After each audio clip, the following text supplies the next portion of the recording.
తెలంగాణలో 11 మంది ఐఏఎస్ అధికారులను బదిలీ చేసింది రాష్ట్ర ప్రభుత్వం. పురపాలక శాఖ ప్రత్యేక ప్రధాన కార్యదర్శి అరవింద్ కుమార్, విపత్తు నిర్వహణ శాఖకు అరవింద్ కుమార్ను బదిలీ చేశారు. అయితే విద్యాశాఖ ముఖ్య కార్యదర్శిగా ఉన్న బుర్రా వెంకటేశం నియమితులయ్యారు.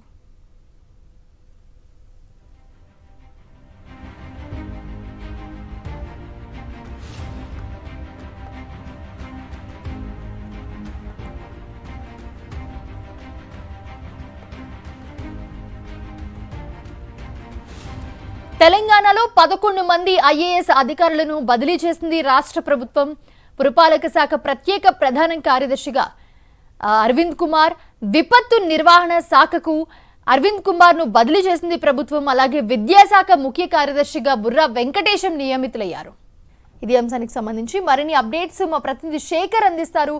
శేఖర్, మోనిషా, తెలంగాణ రాష్ట్రంలో వరుసగా ఐఏఎస్లు అట్లాగే ఐపీఎస్లకు సంబంధించినటువంటి బదిలీలు జరుగుతూ ఉన్నాయి. గత ప్రభుత్వంలో కీలకమైనటువంటి పోస్టింగ్ లో ఉన్నటువంటి వాళ్ళందరిపైన కూడా వరుసగా వేట్లు పడుతున్నటువంటి పరిస్థితులు ఉన్నాయి. అదేవిధంగా శాఖల యొక్క పనితీరును బేస్ చేసుకొని గత కొన్ని సంవత్సరాలుగా ఒకే పోస్టింగ్ లో కొనసాగుతున్నటువంటి అధికారులందరినీ కూడా బదిలీ చేస్తున్నటువంటి పరిస్థితులు ఉన్నాయి.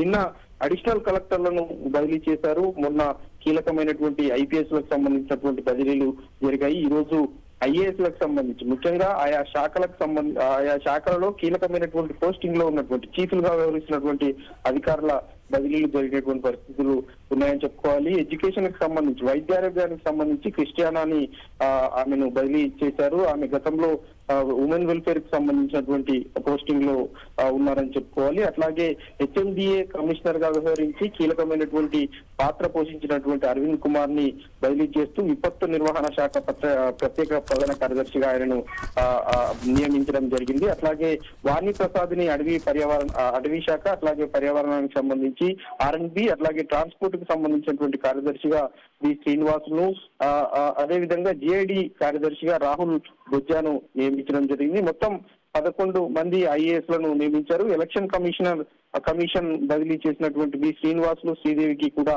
పోస్టింగ్లు ఇచ్చినటువంటి పరిస్థితులు అయితే ఉన్నాయని చెప్పుకోవాలి. ఓవరాల్ గా చూసుకుంటే తెలంగాణ రాష్ట్రంలో కొత్త ఏర్పాటు అయిన తర్వాత కీలకమైనటువంటి అధికారులకు సంబంధించినటువంటి బదిలీలు జరుగుతూ ఉన్నాయి. కొంతమందికి పదోన్నతులు ఇస్తే మరికొంత మంది అధికారుల మీద వేటు వేస్తున్నటువంటి సిచ్యువేషన్ ఉన్నాయి. అట్లాగే ఆయా శాఖలకు సంబంధించినటువంటి పనితీరును బేస్ చేసుకొని ముఖ్యమంత్రి రివ్యూ చేస్తున్నటువంటి రిపోర్ట్స్ ఆధారంగా కావచ్చు, అట్లాగే ఆయా శాఖలకు సంబంధించినటువంటి మంత్రులు రివ్యూ చేసిన తర్వాత వచ్చినటువంటి రిపోర్ట్స్ ను బేస్ చేసుకుని, అదే విధంగా ఎక్స్పీరియన్స్డ్ ఆధారంగా కావచ్చు, ఈ గత కొన్ని సంవత్సరాలుగా ఒకే పోస్టింగ్ లో కొనసాగుతున్నటువంటి అధికారులందరినీ కూడా బదిలీ చేస్తున్నటువంటి పరిస్థితులు అయితే కనిపిస్తా ఉన్నాయి. రానున్నటువంటి రోజుల్లో మరికొన్ని బదిలీలు కూడా ఉండబోతున్నాయి అన్నటువంటి చర్చ బలంగా వినిపిస్తా ఉంది. మరికొంతమంది అధికారుల మీద వేటు వేయడంతో పాటు కీలకమైనటువంటి ఇప్పటి వరకు లూప్‌హోల్లో ఉన్నటువంటి అధికారులందరికీ కీలకమైనటువంటి పోస్టింగ్లు ఇచ్చేటువంటి అవకాశాలు కూడా కనిపిస్తా ఉన్నాయి. మోనిషా.